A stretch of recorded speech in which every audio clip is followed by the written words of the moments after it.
¿Y qué pasa, Humphreys? Hoy abordaremos un tema de interés que cambiará los libros de historia para siempre: el descubrimiento de América por los vikingos.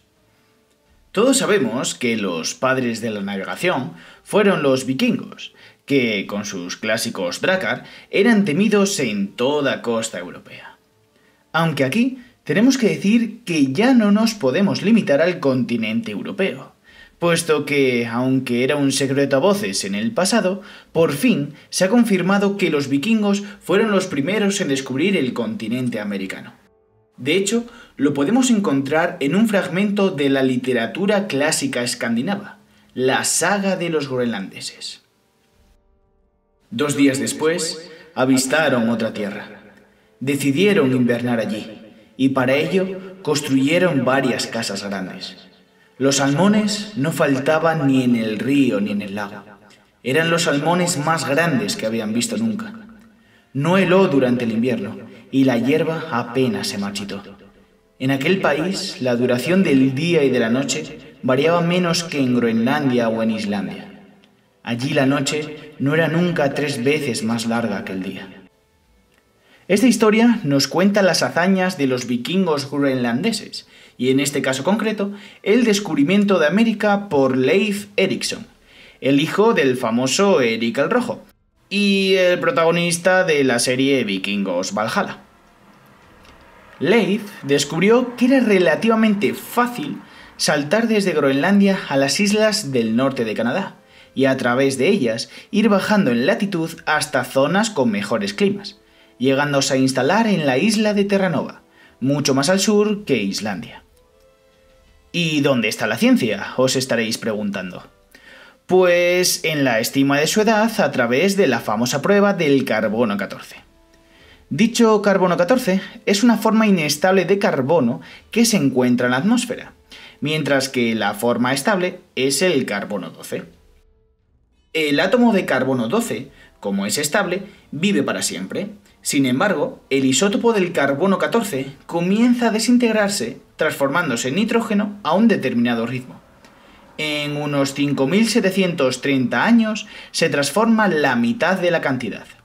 A esto se le llama periodo de semidesintegración. El carbono 14 está en la atmósfera, integrando moléculas como el CO2. Y he aquí la conexión, pues ¿qué absorben las plantas en la fotosíntesis? Eso es, el CO2. Este dióxido de carbono luego se transforma en materia orgánica y pasa a formar parte de la planta. Posteriormente, esa materia orgánica pasa a integrar el cuerpo de los herbívoros cuando se alimentan de la planta. Caso análogo pasaría cuando los carnívoros u omnívoros se alimentan de los herbívoros.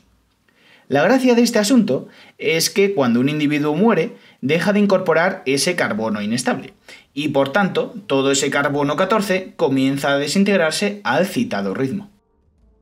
Así, cuando tomas una muestra biológica, un resto orgánico muerto, ves cuánto carbono 14 tiene y extrapolas cuándo murió. Obviamente, para esto nos sirven determinadas fórmulas matemáticas como esta, donde ln significa logaritmo neperiano, n sub t indica la cantidad de carbono 14 en el momento presente, n sub 0 es la cuantía de carbono 14 en el momento en el que murió y t es el tiempo transcurrido. Además, ese 5730 surge del periodo de semidesintegración específico del carbono 14. No obstante, hay una serie de problemas con la aplicación de esta técnica de datación. Primero, puede haber una contaminación cruzada con otra materia orgánica circundante. Y segundo, no sabes cuánto carbono 14 había en los momentos de la muerte del ser vivo. Este segundo problema se debe a que, aunque la transformación del carbono normal al isótopo 14 es más o menos estable, depende de la radiación del espacio exterior, lo que se subordina en gran parte a la actividad solar. O sea que, resumiendo muy mucho, hay que conocer con detalle la composición atmosférica de aquel entonces para datar con precisión. Por tanto, la técnica nos permite establecer un determinado margen de edad, no un año específico, siendo en este caso concreto desde el año 800 después de Cristo al 1100 después de Cristo.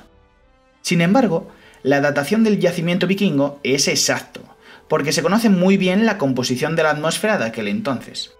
Esto se debe a que al estudiar los anillos de árboles antiguos, se descubrió que en el año 993 después de Cristo hubo un pico de carbono 14 en la atmósfera, posiblemente debido a una tormenta solar, lo que dio unas mayores tasas de radiación y en consecuencia una mayor cantidad de carbono 14, 3 o 4 veces más de lo habitual. ¿Y qué resto orgánico se utilizó? Pues se utilizaron 3 herramientas de madera, observándose si se encontraba ese pico de carbono 14, hallándolo en todas. Concretamente en el anillo número 29 si contáramos desde la corteza. Esto quiere decir que los árboles fueron cortados 28 años después del 993, es decir, en el 1021, averiguando así el año del asentamiento. Sin embargo, no parecieron tener mucho ímpetu para la conquista del territorio americano, lo que parece ser debido a la escasez de población y en consecuencia escasez de tropas en Groenlandia, desde donde resultaba más factible hacer el viaje. De hecho, esto tiene que ver mucho con cambios climáticos, puesto que se atestigua que el comienzo de la expedición por Leif coincide con el periodo cálido medieval, donde un aumento de tales temperaturas en Groenlandia lo hacía más benigno y favorecía un crecimiento demográfico que suponía un aumento de tripulación. Sin embargo, en los posteriores siglos entramos en la pequeña edad de hielo medieval, lo que significaba una mayor dureza en la vida groenlandesa y su bajo censo asociado, además de peligros en los mares por hundimientos ligados al hielo.